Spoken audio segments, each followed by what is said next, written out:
Tenemos el gusto de presentar esta serie de encuentros organizados por el Instituto de Derecho Romano y Cultura Clásica de la Universidad Católica de La Plata y el Departamento de Derecho Romano de la Facultad de Ciencias Jurídicas y Sociales de la Universidad Nacional de La Plata.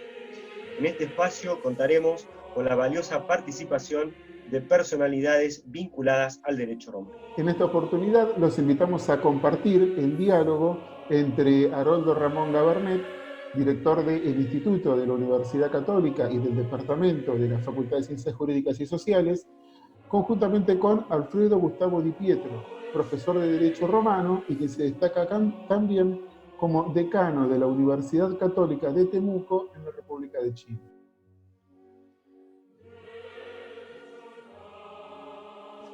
Bueno, recibimos hoy entonces al profesor doctor Alfredo Gustavo Di Pietro. Alfredo, es un gusto tenerte con nosotros. El tema es el tema de la libertad. Habíamos elegido como inicio musical de esta reunión, de este encuentro, con la obra de Verdi, del Nabucco de Verdi, el Va Pensiero, es decir, el coro de los cautivos hebreos en Babilonia. Esta obra, ¿no?, que a mí me resulta muy interesante el planteo, porque en alguna medida nos lleva a la cuestión de la libertad, incluso con los romanos y con los griegos. ¿Por qué digo esto? Porque ahí hace referencia, ¿no?, a la libertad perdida, pero permanentemente se refiere a la patria perdida, ¿no? Oh patria mía, tan bella y tan perdida. Sí, sí. Yo creo, Haroldo, si me permitís, el tema del Va Pensiero es una obra que particularmente quiero mucho. De algún modo se funda en la historia bíblica de cuando Nabucodonosor llevó cautivo al pueblo hebreo hasta la Mesopotamia.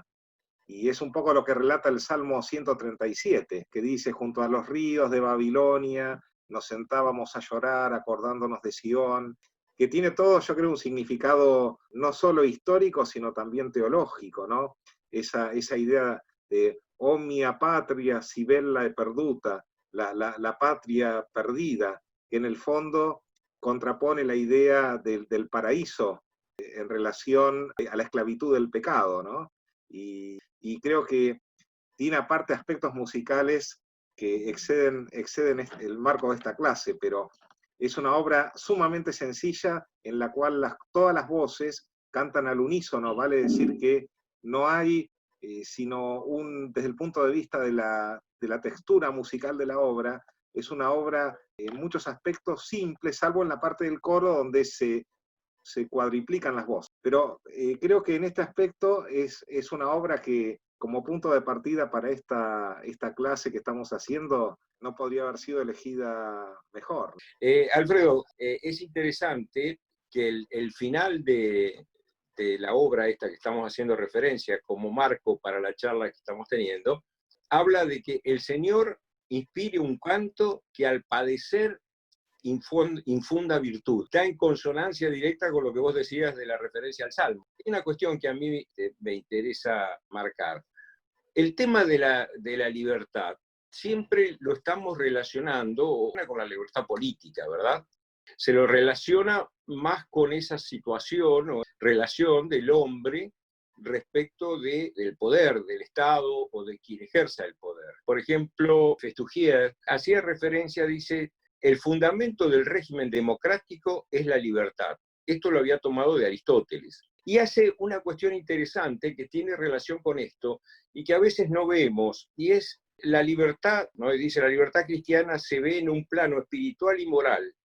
Es la filosofía la que libera, como decía ya los griegos en el Fedón de Platón, por ejemplo. Entonces, acá yo había tomado un pequeño texto que dice: la expresión, la idea de libertad, tanto en los griegos como en nosotros, despierta resonancias políticas. La idea de libertad se ha formado al mismo tiempo que la idea de polis, es decir, de comunidad organizada, de pueblo organizado. los pueblos antiguos estaban orgullosos de la libertad que poseía una ciudad. Es decir, la libertad de la ciudad no era más que una sola cosa con la propia libertad de los que integraban la ciudad. Yo creo que, en mi opinión, la libertad es lo que Cicerón denomina con tanta poesía y tanta juridicidad. Dice Cicerón en la República, refiriéndose a la libertad: «O ius eximium nostre civitatis, o nomen dulcis libertatis». Dice, qué nombre dulce el de la libertad, el más eximio de todos nuestros derechos. Y es curioso, pero en definitiva, la libertas no aparece como un ius en general. En los textos no se habla de la libertas como un ius, aunque Cicerón, quizá tomándose alguna licencia, utiliza la idea de la libertas como un ius, entendiéndolo como una situación jurídica, y lo define como el ius más eximio, es decir, entre todos los iura, el ius más importante, el más eximio es el de la libertad. De algún modo hace hincapié en este valor sobre el cual probablemente se haya construido toda la sociedad romana, desde la República Romana e incluso el imperio. Como dice Schulz, en el imperio los emperadores no eran totalitarios. Es decir, más allá de la imagen del emperador como una persona rodeada de gran poder, en la vida propia del hombre romano, no todo se reduce a las normas, en particular a las normas escritas o a las normas que emanan del Estado. Quizá esto nos cueste pensarlo o entenderlo a nosotros, que vivimos en un mundo cada vez más reglamentado, en donde todo lo que debemos hacer o no debemos hacer viene provisto por bien disposiciones del Estado, bien por leyes, bien por reglamentos, pero en definitiva, un aspecto de la libertad en el mundo romano tiene que ver con la posibilidad que tenía el ciudadano romano de hacerse la pregunta en cuanto a que dentro de todo lo que puedo hacer, hay cosas que aunque las pueda hacer, no las debo hacer. Y esa pregunta moral, eminentemente moral, se entrelaza en primer lugar con la libertad, porque no puede haber moralidad sin libertad. Una persona que actúa en función de los reglamentos o de las leyes exclusivamente, digo, de las leyes escritas, y no tiene espacio para poder elegir, en definitiva, podemos decir que sea una persona obediente, pero no que sea una persona que se destaque por su virtud, más allá de lo que la obediencia como conducta pueda tener de valioso. Entonces, ¿a qué me quiero referir en síntesis? A que el hombre romano no es un ciudadano obediente del Estado. A ver, es obediente en el sentido de que cumple con sus deberes y sus cargas públicas, pero es un ser una persona que actúa en función de las libertades que tiene y sabe conducirse en el contexto de las libertades. Por eso ahí es donde tiene lugar la virtud, porque evidentemente en un contexto de libertad yo puedo calificar mis actos como buenos o malos, virtuosos o viciosos. Ese orden de cosas, me viene a la memoria una frase que ha sido usada de muchas maneras, no siempre correctamente, de San Agustín. He sabido que de todos los padres de la patrística es el más romano, ¿no?